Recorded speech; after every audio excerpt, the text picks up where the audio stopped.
చేయడం అనేది వాళ్ళకి అలవాటు అయిపోయింది. ఎస్ సార్, నేను I'll come back to you. Yes sir, Srinivas garu, Kasba Srinivas garu, good morning అండి. గుడ్ మార్నింగ్ అండి. Yes sir, Srinivas garu, so ఇందాక స్వాతి గారు అన్నట్లుగా నిజంగానే రూలింగ్ గవర్నమెంట్ కాంగ్రెస్ బ్యాంక్రప్ట్ లో ఉందా, అందుకే నా ఫ్రస్ట్రేషన్ తో ఇలా మాట్లాడుతున్నారా?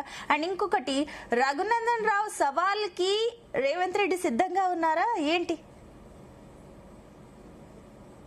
మీకు మాతో పాటు ప్యానెల్లో ఉన్న పెద్దలకు అదేవిధంగా జీటీవీ వీక్షకులందరూ కూడా శుభోదయం.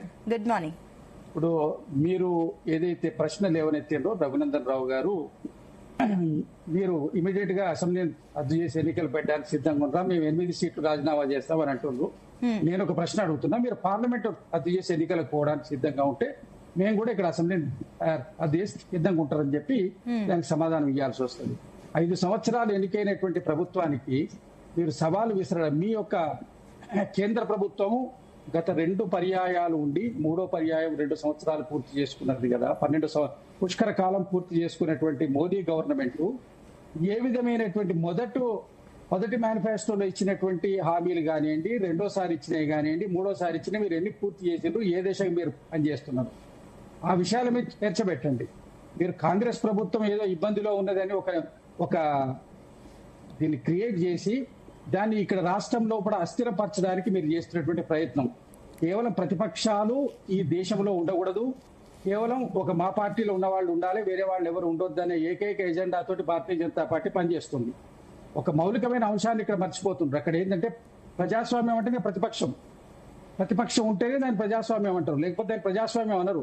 కాంగ్రెస్ ముక్త్ భారత్, ఇంకొక పార్టీ ముక్త్ భారత్ ఉంటే దాన్ని ప్రజాస్వామ్యం అనరు, దాని నియంతృత్వ రాజ్యం అంటారు.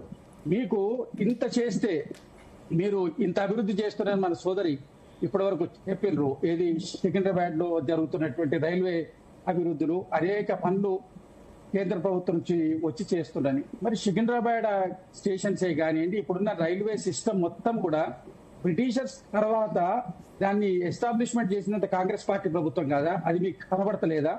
అనేక సందర్భాలు లల్లు ప్రసాద్ యాదవ్ రైల్వే మినిస్టర్ ఉన్నప్పుడు కూడా రైల్వే స్టేషన్స్ అన్ని ఆధునీకరణ చేసిండ్రు. ఆ విషయం మీకు తెలియకపోతే ఒకసారి రికార్డులో చూసుకోండి. అనేక పర్యాలు అభివృద్ధి అనేది నిరంతర ప్రక్రియ, జరుగుతున్నటువంటి టెక్నాలజీకి కావలసిన అవసరాలకు అనుగుణంగా ఎప్పటికప్పుడు అప్గ్రేడ్ అవుతూ ఉంటుంది.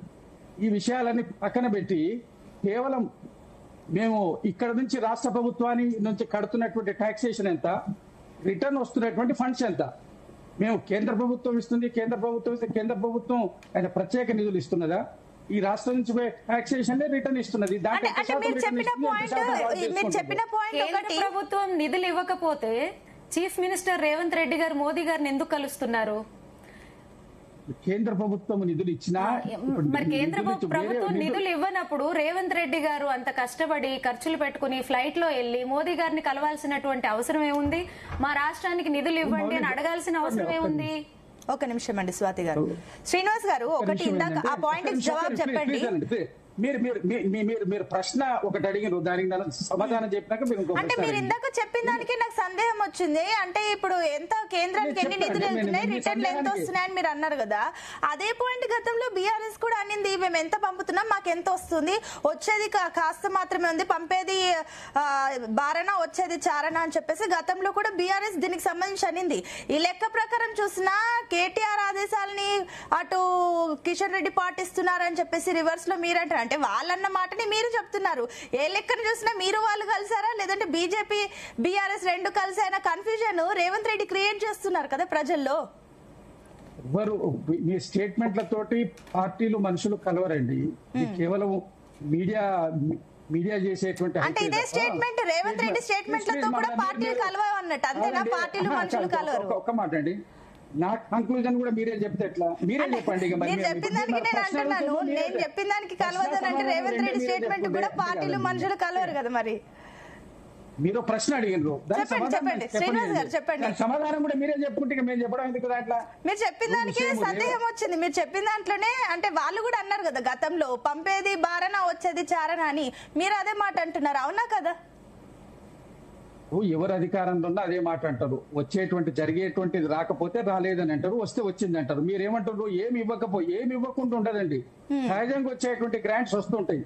అడిషనల్ డెవలప్మెంట్స్ కు ఇప్పుడు మెట్రో ఇవాళ సూత్రప్రాయంగా అంగీకారమైందని చెప్పారు. 2 సంవత్సరాల నుంచి అడుగుతున్నాం మెట్రో, ఫస్ట్ నుంచి పెట్టినాం.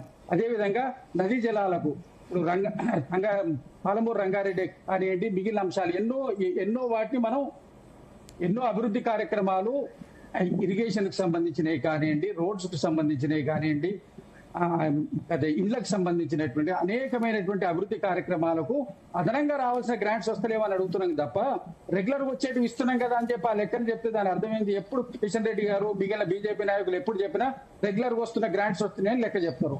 అదేవిధంగా కరోనా సమయంలో ఆమె నిర్మలా సీతారామన్ గారు 20 లక్షల కోట్ల రూపాయల రాయితీలు మేము SMS లో వాటికి ఇచ్చినామని చెప్పి ప్రకటించారు. ఎవరికి వచ్చిందో ఒక్కటి తీసి ముందు చూపించమనంటే కేవలము అంకెల గారడీతోటి మీడియా ప్రచారంతో భారతీయ జనతా పార్టీ విడదీస్తుంది. రఘునందన్ రావు గారు ఇవాళ ఏ అంశంతో వారు 8 మంది కాంగ్రెస్ పార్టీకి ఇచ్చినంత సమానమైనటువంటి సీట్లు భారతీయ జనతా పార్టీకి ఇస్తే మీ బాధ్యత పెరిగింది. మీరు ఏమి అడిషనల్ గా తెచ్చిందో చెప్పాలి. దాంతో పాటు మేము తెచ్చినామని చెప్పి మీరు క్లెయిమ్ చేసుకోవచ్చు ఎన్నికల్లో వెళ్ళి.